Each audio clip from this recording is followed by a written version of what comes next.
going through a program like ours, which is a pretty simple program, but it provides an environment, a secure, safe environment where people can express, both children and adults, because the adults go through the GRIEF program just as the children go through the GRIEF program, but the programs are different for the kids and the adults. The kids do a lot of play activity because that's normal for kids, but in the play activities, they begin to interact with other kids, they communicate with other kids, they begin to build friendships, and this starts their recovery through the grief process.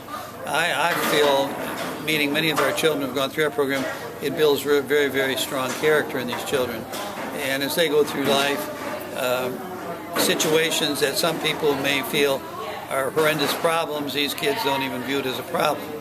It's been remarkable just to have the opportunity to see kids at 8 and 10 years old and then see them 10 years later and they're in college and they come back and talk to you or volunteer with you. It proves that the program really works. And the feedback we've got from school systems, teachers, indicates the program is really invaluable to getting kids on a path to leading a normal life. New Hope for Kids formed in 1996. You've been a part since the beginning. That's right. And now you're executive director, something that you took on since 2000. Correct. This program is doing a lot of good in Central Florida. It's building a lot of momentum. Something like the Mascot Games is something that will get it more known outside of the Orlando area, do you think? There is. There's grief organizations like ours spread around the state of Florida. What needs to be done is creating more awareness.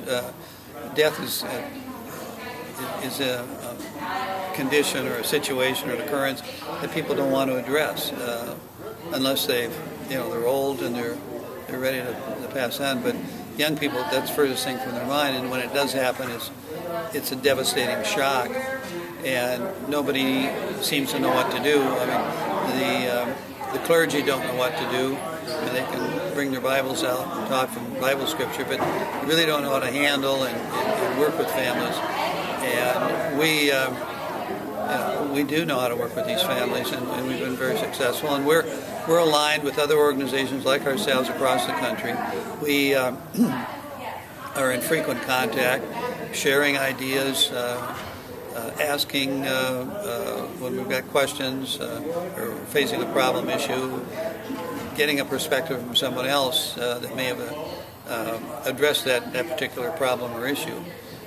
We're strong members of the National Alliance for Grieving Children that brings us together with many grief organizations all around the country. We talk on a weekly basis with other organizations, and in our building of our new building, I've surely talked to other organizations that run capital campaigns to raise money, get ideas, what the layout of the facility should look like, what rooms we should have in terms of activity rooms, music rooms, sand rooms, getting the pros and cons from other people that have been there. Because this is a new building that this whole event was tonight. This is the new place. It's a lot bigger than the old place. 3 times bigger than our current facility. So yeah, it's huge in that regard. Yeah. Well, David, this is an outstanding event. It is an outstanding organization. What you're doing for the community, the people, the kids, everyone.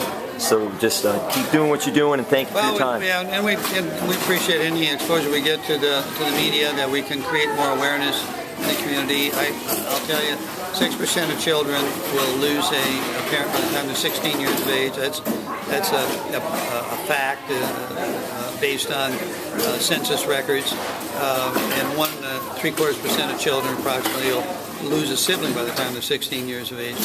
So it creates a large population of young people facing the grief process, and we're there to help get through it. Thank you, David.